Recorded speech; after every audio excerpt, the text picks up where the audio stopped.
the EU have reached some sort of agreement. Indeed, people thought it might be unveiled last weekend, or indeed even earlier than that. So it's been pretty clear they've been getting quite close for some time. But, given the events of the last year in British politics, is it a surprise that the UK and the EU seem to have managed to conclude a deal? Then that probably is a surprise. It wasn't probably going to happen under Liz Truss. It certainly wasn't going to happen under Boris Johnson as Prime Minister. Yes, and that has been quite interesting that Rishi Sunak has been able to push this. Let's just talk firstly about the current issues that the UK has with the Northern Ireland Protocol as it stands. So there's sort of three big issues, one of which is, how easy is it for goods to move from Great Britain into Northern Ireland?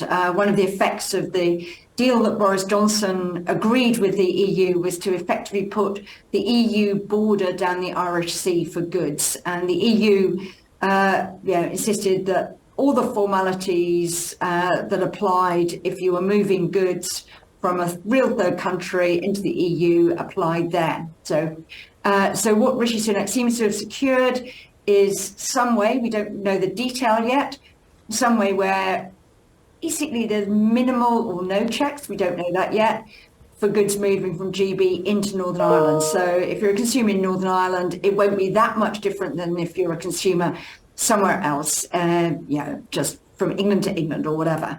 So that's one thing. The second thing that they've been worried about is, do Northern Ireland politicians get any say on rules? We don't know where that's going to be landed, nor do we know whether there'll be a residual role for the European Court of Justice or how the government will have dealt with that set of concerns. And the third one is when a policy change is made in the UK, say on tax policy, when the Chancellor changed VAT rates on energy efficiency, he couldn't apply that in Northern Ireland under the terms of the protocol.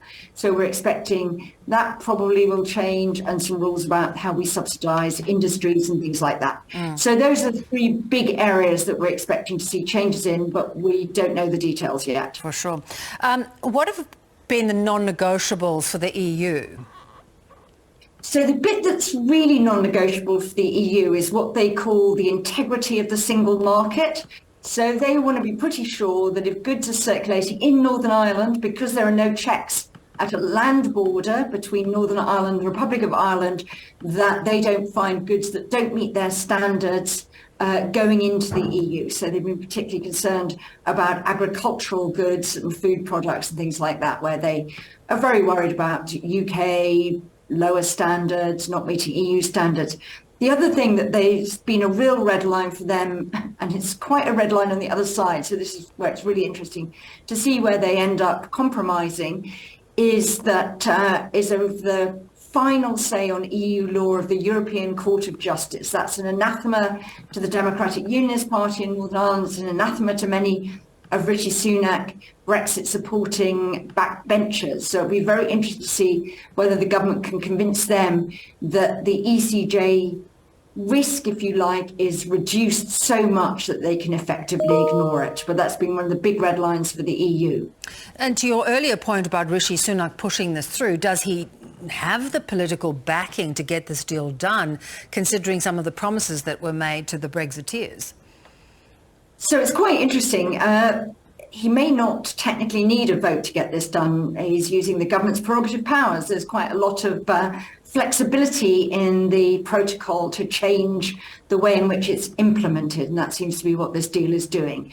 But he does have the numbers if he wanted to ram something through, because the opposition parties have all said they will support him on this. They want to see a deal. His problem, as you say, is with his backbenchers. So I think the real risk to him is not in terms of numbers, but it's in terms of politics. Because as they say, to be a prime minister, you can get an absolutely critical policy for you only through with the votes of opposition MPs is not a good look and massively undermines your political authority. So the real threat to Rishi Sunak's political authority comes not from the opposition parties, but comes from those sitting behind. If the rebellion is very small, dissatisfaction is quite low, then he will have cemented his prime ministership very effectively. If it looks like 100 or so, those sort of giant numbers we saw rebelling under Theresa May, then he may be a lame duck for as long as he survives. Yeah, difficult times. Good to talk to you, Jill. Thanks so much. You're welcome.